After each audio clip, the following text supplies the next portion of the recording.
Niti, you've heard, I hope, at least a part of the exchange between the historian we have here, Matthew of the Congress as well. The Congress's suggestion and submission is that nothing wrong with giving the Sengal a new lease of life. It's fine to give it a pride of place, etc. But the backstory is bogus. There was no Lord Mountbatten. This whole transfer of power business is riddled with inaccuracies that are being projected by the BJP for religious reasons. That is the allegation being made. Niti, Jain, respond. You know, Shiv, before I get into this matter, I think it's very important to understand that for a party that has been mired with the entire colonial mindset from the beginning, I am not surprised they're going to reject everything from Lord Ram to the Sengal history. So the Congress spokesperson quoted one article. There is an article I read today from the Time magazine in 1947 where it is in a very detailed manner, it has been written how Lord Mountbatten had passed on this baton to Jawaharlal Nehru ji. There are pictures that are there. There is an entire plethora of evidence for somebody who wants to look into it. As far as Congress's claim about doing this for either religion or for the elections, I am just reminded of this phrase which was Jaki Rahi Bhavna Jaisi, Prabhu Murat Dekhi Tin Taisi, because Congress today is so desperate about elections and winning them, they see nothing beyond those elections anymore. So this Sengal has been, and it's not just me, I think everybody has been talking about the importance of it, but for a party to completely reject everything that has been a culture, and this is not just today, this is for the past 75 years, for somebody who was trying to reject everything that was Indian, everything that was culture, and that was something that Professor Makhanlal ji had also said. They were trying to reject everything that was our culture, which is why I think now for the past 9 years, it is the BJP government that goes abroad let me get a response on that aspect from Matthew. Matthew, you know, S. Gurumurthy yesterday on our channel, on my show, said it was a, you know, in the tsunami of trying to, break away from the past, the Sengal got lost. Today you have Home Minister Amit Shah saying, why does the Congress hate everything about our past and our traditions so much? I don't want to get into the politics of that. But there is, even reasonable people will be wondering, Matthew, that, there is evidence, the Time magazine article, the Rajaji's own writings, several other documents do talk about this, this entire episode that we are discussing. And it seems like the Congress is going into the very, very detailed nitty-gritties, not for any other reason, but out of being entirely on the defensive that you are not part of something like this, of this entire exercise of relocating the Sengal, because you believe that it makes you look bad because the Sengal was relegated to a museum. Shiv, I understand the passion of you as a journalist because it's India Today who brought that story up. Now, coming to the factual part of it, the BJP spokesperson alleged Congress to be following colonialism. I address Mountbatten as Mountbatten. Who addressed Mountbatten as Lord Mountbatten? Why should you call Lord Mountbatten? The second thing is, now, where were all these details actually? That was what he was known as. I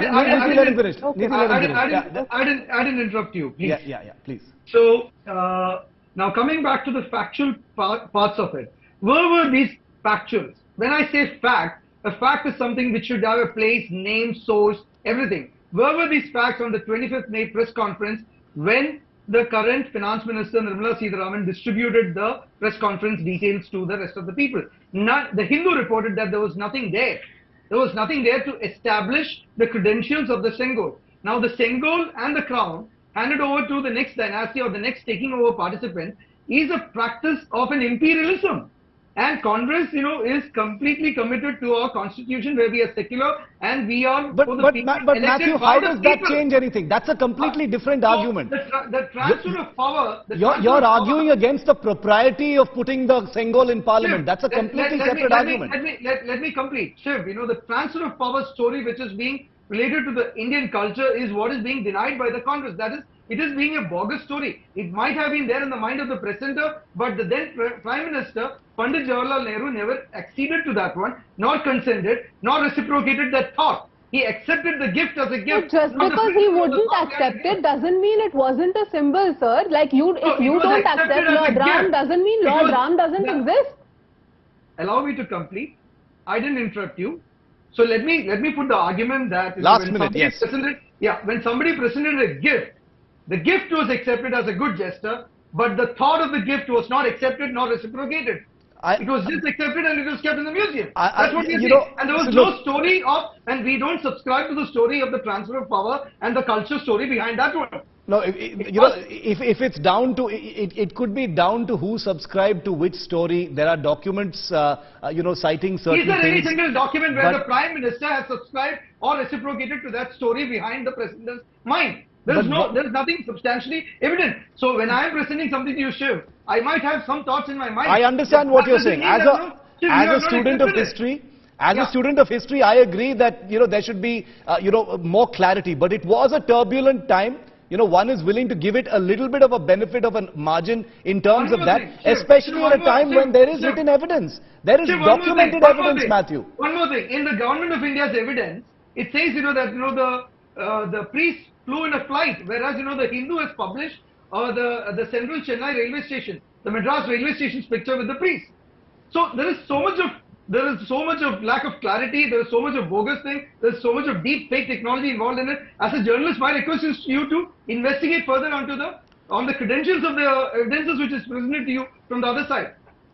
Matthew, just one last point. Niti, you can have the final word since you joined us late. But your own ally, the DMK in Tamil Nadu, as part of their HR and CE policy note of 2021-22, published by the DMK government, it says very, very clearly in that at the time of enthronement, the traditional guru or the preceptor of the king would hand over the ceremonial scepter to the new ruler. Following this tradition, when the Oduvars completed the singing of the last line of the 11th stanza from Kolari Padukam Tevaram, the Swamigal handed over the gold-plated silver scepter to Pandit Jawaharlal Nehru. This signified the transfer of power from the British Governor-General Lord Mountbatten to the first Prime Minister of India. Your own document published by your own ally in Tamil Nadu has said this, Matthew.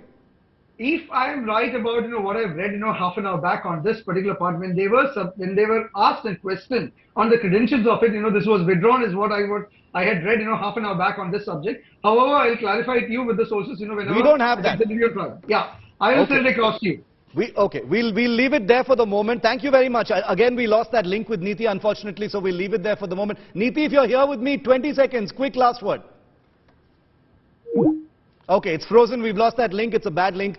Sorry about that. Apologize to our viewers and to our guests, but thank you to all of you for joining me here.